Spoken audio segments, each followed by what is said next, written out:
పెద్దిరెడ్డి నీకెంత కొవ్వెక్కిపోయిందంటే నీ కొవ్వు కరిగిస్తా, ఖబర్దార్ జాగ్రత్తగా ఉండు. తమ్ముళ్ళు, మొన్ననే అంగళ్ళు, నేనే అంగళ్ళకు పోయి ఇక్కడికి వస్తున్నాను. నేరుగా చిత్తూరులో పూతల పట్టు మీటింగ్కి వెళ్తున్నాను. కొవ్వెక్కిన పెద్దిరెడ్డి, పాపాల పెద్దిరెడ్డి, నీ అవినీతి పైన యుద్ధం చేస్తా ఉంటే నా పైన దాడి చేపించి నా మీదనే కేసులు పెట్టారు. అక్కడి నుంచి దారిలో వచ్చాను.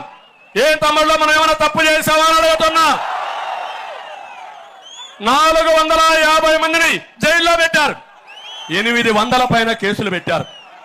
ఏమనుకుంటున్నావు?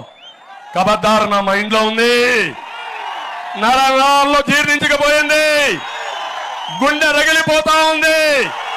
నా కుటుంబ సభ్యులకు జరిగిన అన్యాయం వదిలిపెట్టా నీ కథ తేల్చుకుంటా. నీకు కూడా గుణపాఠం చేసి నా కార్యకర్తలు ఎంత క్షోభ అనుభవించారో అంత క్షోభ నీకు పెట్టే బాధ్యత నాదని మరొకసారి హామీ ఇస్తున్నా. ఏం తమిళలో మీరు సిద్ధమా అని అడుగుతున్నా. ధైర్యంగా ఉన్నారని అడుగుతున్నా. రోషం ఉందా అని అడుగుతున్నా. పౌరుషం ఉందా అని అడుగుతున్నా.